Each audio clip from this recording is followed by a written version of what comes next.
Salut les amis, on se retrouve aujourd'hui pour une nouvelle vidéo et je vais m'intéresser à un sujet aujourd'hui qui me tient beaucoup à cœur parce que depuis un certain temps, les étudiants me contactent, ils me disent, ben oui, Lamine, écoute, est-ce que tu ne peux pas nous proposer des admissions dans des universités publiques?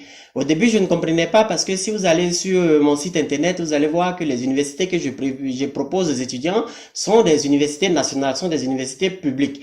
Alors, je ne comprends pas vraiment pourquoi est-ce que les étudiants veulent encore avoir des admissions dans des universités publiques.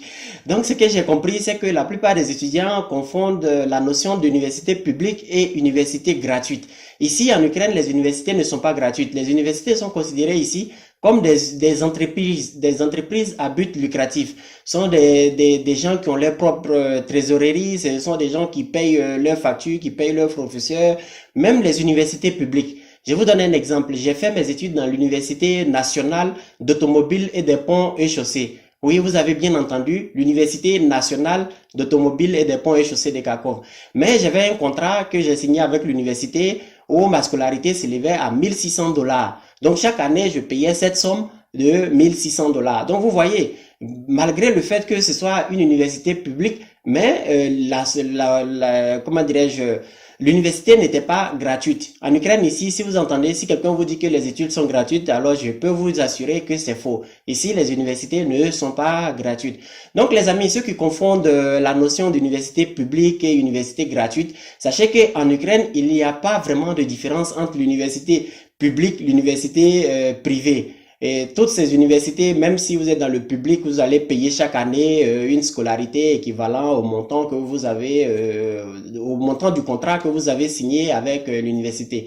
Ce que je sais, c'est que dans certains pays comme l'Allemagne, l'école est à peu près gratuite.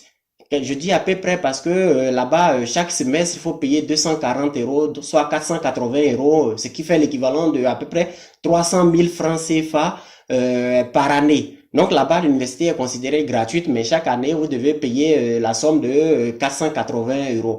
Je ne sais pas comment ça se fait en France, je ne sais pas comment est-ce que les étudiants payent les études ou bien si c'est gratuit en France, mais je ne pense pas que l'école soit totalement gratuite quelque part dans ce monde. Donc, ceux qui veulent me demander comment est-ce qu'il faut faire pour arriver en Allemagne, c'est pas si compliqué d'après ce que je sais. Il faut ouvrir un compte bancaire en Allemagne et déposer la somme de 8 000 ou bien 8 500 €, ce qui fait l'équivalent de 3 millions et de 5 millions de francs CFA. Non, je n'ai pas calculé, mais vous pouvez calculer et puis savoir. Donc, vous avez un compte en Allemagne où il y a 8 000 à 8 500 € dessus. Vous partez à l'ambassade, déposez vos dossiers et vous avez le visa pour aller en Allemagne. La France, peut-être vous pouvez passer par Campus France pour pouvoir aller en France, mais ce que je sais, c'est que ça ne marche pas très souvent.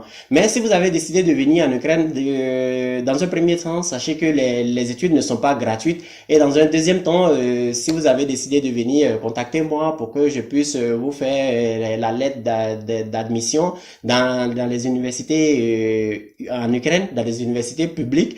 Donc voilà, public ne veut pas dire gratuit, comme je le disais tout à l'heure. Contactez-moi, je vais vous faire l'admission, la lettre d'invitation que je peux vous envoyer où que vous soyez en Afrique ou bien ailleurs dans le monde. Contactez-moi, je vais vous faire l'admission dans les universités.